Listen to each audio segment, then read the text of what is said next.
দর্শক, ৫ আগস্ট শেখ হাসিনা সরকার পতনের পরে যখন অভ্যুত্থানের মানুষগুলো এক ধরনের আনন্দ উপভোগ করতে শুরু করলো, তখন সারা দেশে আমরা খেয়াল করেছিলাম বিভিন্ন শিক্ষা প্রতিষ্ঠানে প্রতিষ্ঠান প্রধান এবং বিভিন্ন শিক্ষকদের নানা রকমের নির্যাতন, জোর করে টানাহেঁচড়া করে, শারীরিকভাবে নির্যাতন করে সেই প্রতিষ্ঠান থেকে বের করে দেয়া, মারধর করা, এই ঘটনাগুলো আমরা দেখেছি। যে এই ঘটনাগুলোর মধ্যে থেকে মহিলা শিক্ষকরাও বাদ যাননি। মনে হচ্ছিল যে 11 মাস পরে এসে সেই ঘটনা বোধহয় আর বাংলাদেশে ঘটবে না, কিন্তু আবারও সেই ঘটনা ঘটতে শুরু করেছে। এবার চট্টগ্রাম বিশ্ববিদ্যালয়ে এই ঘটনার পেছনে কারা রয়েছে সেটা গণমাধ্যমে উঠেও এসেছে। অধ্যত্বপূর্ণ বক্তব্যও সেখানে দেওয়া হয়েছে। চট্টগ্রাম বিশ্ববিদ্যালয়ের ভিসিকে তারা নিয়োগ দিয়েছে, তিনি নিজ যোগ্যতায় ভিসি হননি, সুতরাং তাদের কথা মতো চলতে হবে, এমন কথা বলতেও শোনা গেছে। একজন শিক্ষককে, সনাতন ধর্মের একজন শিক্ষক, সেই শিক্ষককে কেন প্রমোশন দেওয়া হবে, কেন তাকে প্রমোশনের জন্য ভাইবা নেওয়া হলো, এর জন্য ভিসিকে জবাবদিহি করেছে মব করে, এবং খুবই অসম্মানিত বোধ করেছেন ভিসি। সেই ভিডিও সামাজিক যোগাযোগ মাধ্যমে ভাইরাল হয়েছে এবং অভিযোগের তীর গিয়েছে জামাত শিবিরের এক নেতা এবং এনসিপি বৈষম্য বিরোধী ছাত্র আন্দোলনের দিকে। অথচ জামাতের আমির বারবার বলছেন যে বাংলাদেশে যে মব হচ্ছে সেই মবের সঙ্গে আমাদের নেতাকর্মীদের কোনো ধরনের কোনো সংযোগ নেই। হ্যাঁ, অপেক্ষাকৃত তারা কম অভিযুক্ত হচ্ছেন, কিন্তু এই যে এত বড় ঘটনা ঘটলো, এত বড় অধ্যত্বপূর্ণ কথা ভিসিকে গিয়ে আঙুল তুলে তুলে চিৎকার করে বললেন এবং রীতিমতো একটা নাটক সিনেমার মতো অবস্থা তৈরি করলেন, একটা ভায়োলেন্স তৈরি করলেন। তার জন্য নিশ্চয়ই দল থেকে তাকে শাস্তির ব্যবস্থা করা হবে, সেটাই প্রত্যাশা করা যেতে পারে। এখন কি হয় সেটাই দেখার বিষয়। কিন্তু কি ঘটলো সেখানে? চট্টগ্রাম বিশ্ববিদ্যালয়ে কেন মব হলো, কেন মবের শিকার ভিসি হলেন এবং একজন শিক্ষক হলেন? দুদিন থেকেই এই ঘটনাগুলো শুনে আসছিলাম আমরা, কিন্তু এই ঘটনাগুলো গতকালকে আরও বেশি বাজে পর্যায়ে গেছে, যেটার ভিডিও সামাজিক যোগাযোগ মাধ্যমে ভাইরাল হয়েছে। সেই আলোচনাই করবো এই ভিডিওতে। থাকবেন পলিটিক্স টিভির নিয়মিত আয়োজনে।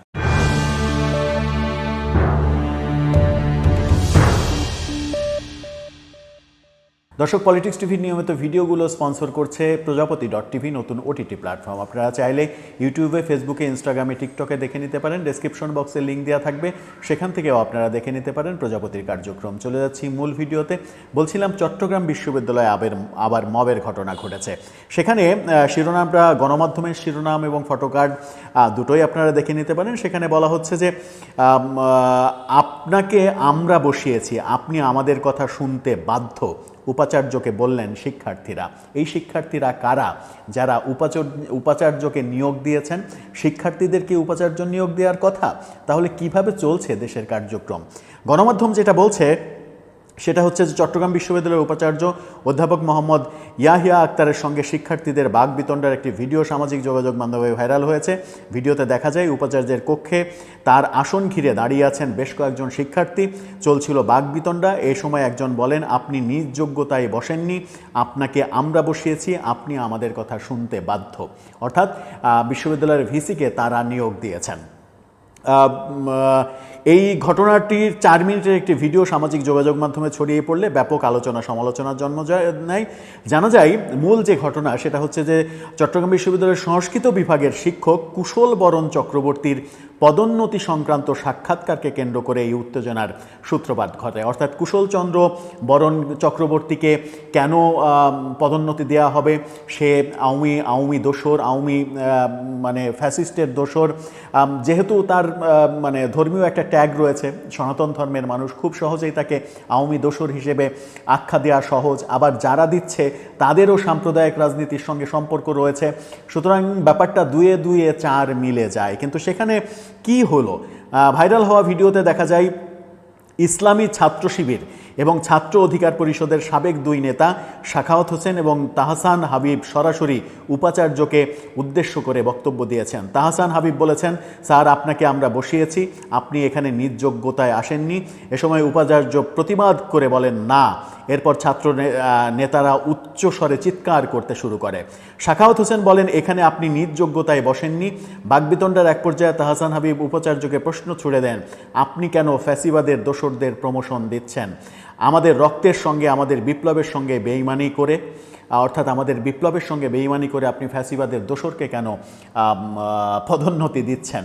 এখন বিষয় হচ্ছে যে শিক্ষকের বিরুদ্ধে এই অভিযোগ তারা করছেন, সেই শিক্ষক কোথায় হত্যাকাণ্ডের সঙ্গে জড়িত হয়েছিলেন তার তো প্রমাণ লাগবে। কোথায় কোন কোন ঘটনার প্রেক্ষাপটে তার বিরুদ্ধে মামলা রয়েছে তার প্রমাণ লাগবে। উনি ফ্যাসিবাদের দোসর, জুলাই যে বিপ্লব, সেই বিপ্লবে জুলাই বিপ্লবের বিরুদ্ধে মাঠ পর্যায়ে তিনি কাজ করেছেন তার প্রমাণ লাগবে।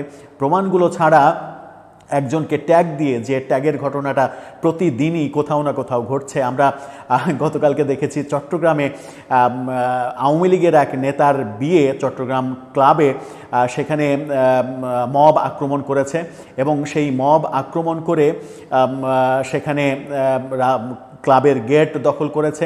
অতিথি যারা আসছে প্রত্যেকটা গাড়ি তল্লাশি করেছে, অথচ সেখানে পুলিশের উপস্থিতি ছিল, পুলিশের সামনে তারা প্রত্যেকটা গাড়ি তল্লাশি করেছে। এবং এই ঘটনার পরিপ্রেক্ষিতে এই অভিযোগও আসছে যে যার নেতৃত্বে এই মবের ঘটনাটা ঘটেছে চট্টগ্রাম ক্লাবে, সেই ছাত্রনেতা, বৈষম্যবিরোধী ছাত্র আন্দোলনের পরিচয় দিয়েছেন তিনি, সেই ছাত্রনেতা চাঁদাবাজির সঙ্গে জড়িত, এমন অভিযোগ সামাজিক যোগাযোগ মাধ্যমে নানাভাবে শোনা যাচ্ছে যে এই আওয়ামী লীগের এই নেতার কাছ থেকে তিনি কোটি টাকা চাঁদা চেয়ে না পাওয়ার কারণেই চট্টগ্রাম ক্লাবের সামনে এই ধরনের মবের সৃষ্টি করেছেন। এই অভিযোগ যদি সত্যি হয় তাহলে সরকারের ব্যবস্থা নেওয়া উচিত, সত্য মিথ্যা যাচাই করা উচিত, কারণ এই মব না থামলে তো দেশ সুস্থ হবে না। আবার যারা এই চট্টগ্রাম বিশ্ববিদ্যালয়ে যে কাজটা করেছে, যারা করেছে তারা আবার বিভিন্নভাবে ব্যাখ্যা দিয়েছে গণমাধ্যমে। তাহসান হাবিব তিনি গণমাধ্যমকে বলেছেন, উপাচার্য যোগ্য নন এমনটা বলিনি, বলতে চেয়েছি তিনি নিয়মতান্ত্রিক প্রক্রিয়ায় আসেননি, আন্দোলনের ফসল হিসেবে এসেছে এই প্রশাসন। সেই শহীদের রক্তকে অস্বীকার করলে সেটা আমরা মেনে নেব না। তার মানে হচ্ছে যে এই সরকার এসে উপাচার্য নিয়োগ বাংলাদেশে যতগুলো হয়েছে সেগুলো অবৈধ প্রক্রিয়ায় হয়েছে, নিয়মতান্ত্রিক প্রক্রিয়ায় হয়নি। তার মানে সরাসরি এই অভিযোগটা সরকারের বিরুদ্ধে যাচ্ছে। প্রফেসর ইউনূস সরকারকে কলঙ্কিত করার চেষ্টা করছে যে তারা নিয়ম বহির্ভূতভাবে, নীতি বিবর্জিতভাবে, নিয়ম না মেনে অবৈধভাবে ভিসিদের নিয়োগ দিয়েছেন। ঘটনা কি সত্যি? ঘটনা সত্য হলে তো মহা কেলেঙ্কারি হয়ে যাবে। সরাসরি এই কাণ্ড, এই মব কাণ্ড তো সরকারের বিরুদ্ধে চলে যাবে। তাহলে সরকার নিশ্চুপ কেন? এই যে কৈফিয়ত তিনি দিলেন, এই কৈফিয়তের জন্যই তো হয় সরকারের এর ব্যবস্থা নেওয়া উচিত অথবা দলের পক্ষ থেকে তার ব্যবস্থা নেওয়া উচিত যে তিনি এই যে নিয়োগের ঘটনা, সেই নিয়োগের ঘটনাটাকে তিনি কলঙ্কিত করছেন, বলছেন নিয়মতান্ত্রিকভাবে এই নিয়োগ হয়নি, এই নিয়োগ একটা বিশেষ প্রেক্ষাপটে হয়েছে, বিশেষ প্রেক্ষাপটে নিয়ম ভেঙে এই নিয়োগটা হয়েছে, সেটাই বলতে চেয়েছেন তিনি। এদিকে তাহসান হাবিব সম্পর্কে ছাত্র অধিকার পরিষদ বলছে যে ছাত্র অধিকার পরিষদের সঙ্গে তিনি জড়িত নন। সাবেক শিবির নেতা সাখাওয়াত হোসেনও বলেছেন, উত্তেজনার বশে কথাগুলো বলে ফেলেছেন তাহসান, সেভাবে ভেবেচিন্তে বলা হয়নি। অর্থাৎ আরেকজন আবার স্বীকার করছে, হ্যাঁ বলেছে, কিন্তু উত্তেজনার বশে বলেছে, সেভাবে ভেবেচিন্তে বলা হয়নি। ভিসি অফিসে তারা ভিসির কাছে পরবর্তীতে এর জন্য ক্ষমা চেয়েছে, এমন কথাও বলেছে। যে ভিডিওটা ভাইরাল হলো, ভিসিকে অপদস্থ করার ভিডিও ভাইরাল হলো, সেরকম একটা ভিডিও তৈরি করেন ভিসির কাছে আপনারা, যে সেইভাবেই করজোরে ক্ষমা চাচ্ছেন, সেই ক্ষমা চাওয়ার ভিডিওটাও ভাইরাল করে দেন, তাহলে জাতি জানুক যে এই মব আপনারা তৈরি করেছিলেন, তার প্রেক্ষাপটে এই ক্ষমা চাওয়ার ঘটনাটা ঘটেছে। আপনি ভিডিও ভাইরাল করে দিলেন, ভিসিকে অপদস্থ করলেন, তার সামনে গিয়ে চিৎকার চেঁচামেচি এবং এক ধরনের টানা হেঁচড়া হট্টগোল করলেন, ভিসিকে অবৈধ নিয়োগ বললেন, ভিসিকে আপনারা নিয়োগ দিয়েছেন বললেন, সেগুলো যদি সত্য না হয় তাহলে প্রপার ওয়েতে সেই রকম আরেকটা ভিডিও করে আপনাদের ছাড়তে হবে, নতুবা আপনাদের আইনের আওতায় আনা উচিত সরকারের। সরকার ভেবে দেখবে যে কি করা উচিত, কারণ এই ঘটনার পরিপ্রেক্ষিতে সরকারও কলঙ্কিত হবে, কারণ সরকারের দিকে আঙুল দিয়েছে তারা যে এই নিয়োগ বৈধ প্রক্রিয়ায় হয়নি। দর্শক, এভাবেই কি চলতে থাকবে? এভাবেই কি চলতে থাকবো আমরা?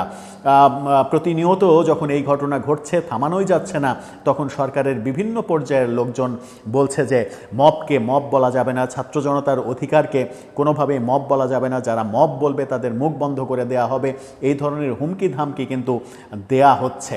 তাহলে এর শেষ কোথায়? আপনার মতামত জানিয়ে লিখতে পারেন আমাদের কমেন্ট বক্সে।